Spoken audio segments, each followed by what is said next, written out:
When a soldier dies, their family and friends mourn them. But what happens to a clone trooper when they die?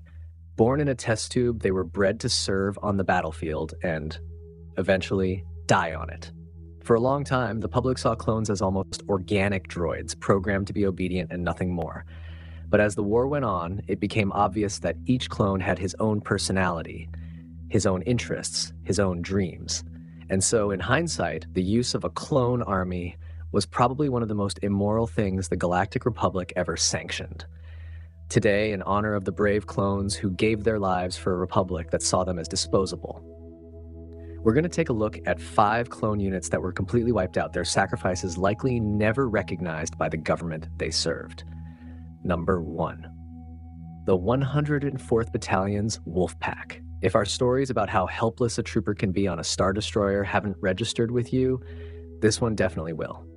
Early in the war, entire Republic fleets started vanishing without a trace. No distress calls, no debris, just gone. The Jedi Council sent Master Plo Koon and his flagship, the Triumphant, to hunt down this threat.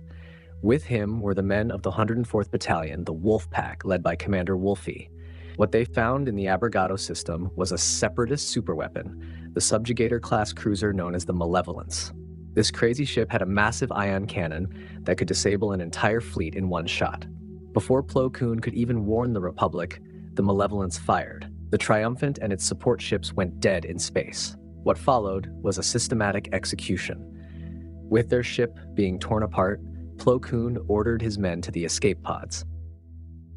But General Grievous wasn't leaving any witnesses. He sent out pod hunters to destroy any survivors. From inside their own pod, Plo Koon, Wolf, and a couple of other troopers could only watch as their brothers were hunted down in the cold vacuum of space. They barely survived themselves, and were only saved by a last-minute rescue from Anakin and Ahsoka. By the time they were safe, the vast majority of the Wolfpack was gone.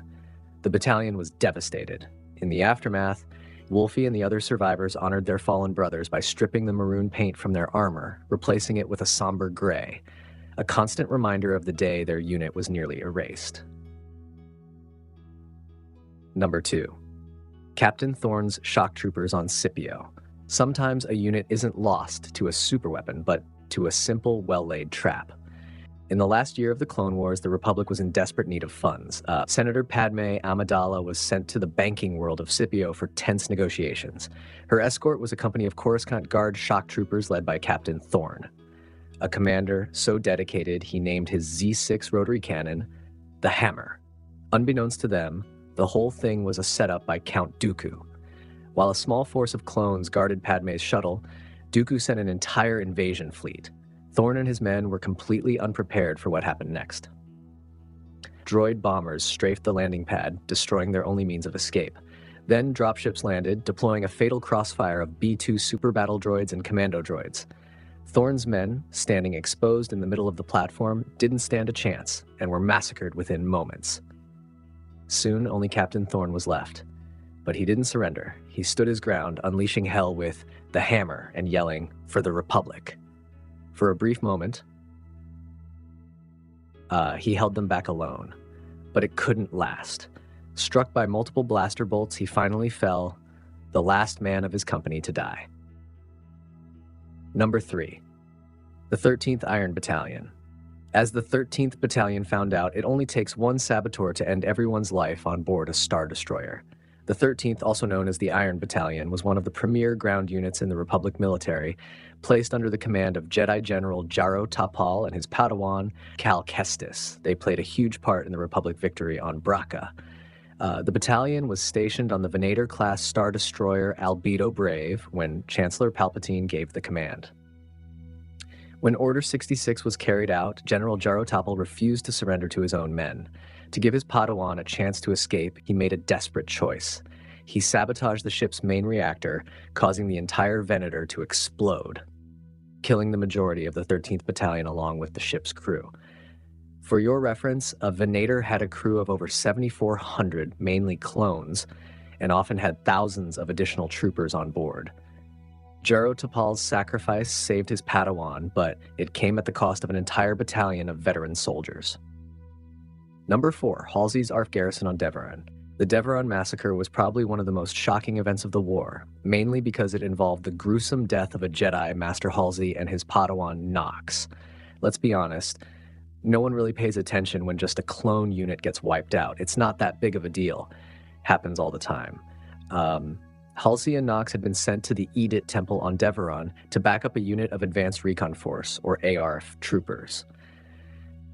These were highly mobile clones trained in scouting and survival, considered a pretty elite unit. Unfortunately, neither the ARF troopers nor the Jedi stood a chance against Count Dooku's new enforcer, Savage Opress.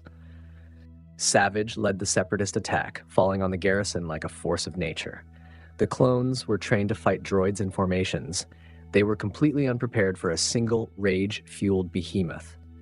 Savage tore through their defenses, his lightsaber and brute strength overwhelming everything. He ruthlessly struck down both Master Halsey and Padawan Nox. With the Jedi gone, the remaining troopers stood no chance. Savage single-handedly wiped out the entire Republic presence on the planet, leaving no survivors. Number 5. The 332nd Company on the Tribune. The final unit on our list met its end not at the hands of droids, but because of a chip in their heads and the most infamous order in history. Following the siege of Mandalore, a portion of the 332nd Company, an offshoot of the 501st Legion, was tasked with transporting the captured Maul back to Coruscant. Led by a ARC trooper Jesse, they served under Ahsoka Tano and Captain Rex. These were veterans fresh off a major victory. They believed the worst was over. They were wrong. As they traveled through hyperspace, Order 66 was issued. The inhibitor chips fired, and loyal soldiers became Jedi hunting automatons. On the bridge, Rex fought his programming long enough for Ahsoka to subdue him and remove his chip. But for the rest of the clones, there was no escape. Led by Jesse, they turned on Ahsoka, hunting her through the ship. In desperation, Ahsoka released Maul to create a diversion. He did more than that. Unrestrained, Maul carved a path of destruction through the Venator, destroying its hyperdrive and sending the ship plummeting toward a nearby moon. As the ship broke apart, Ahsoka and Rex faced Jesse and his men in a final, heartbreaking standoff. Rex pleaded with his brother, but the programming was absolute. Ahsoka and Rex barely escaped, the only survivors. The Tribune and every single trooper of its 337 detachment crashed, leaving behind a field of fire and debris. Later, Ahsoka and Rex returned to bury them, creating a haunting memorial of helmets on pikes, a tribute to the men who were victims of a war they had no choice but to fight. And those are only the incidents we know of. It just goes to show you that in a galaxy-spanning war, entire armies can be erased, leaving behind only echoes and cautionary tales. When you have no real connection to the wider world, you become very, very disposable. Well, guys, let me know in the comment section below what you think. Which of these stories do you find the most tragic? Also, don't forget to subscribe and hit that notification button. As usual, thanks for joining us today.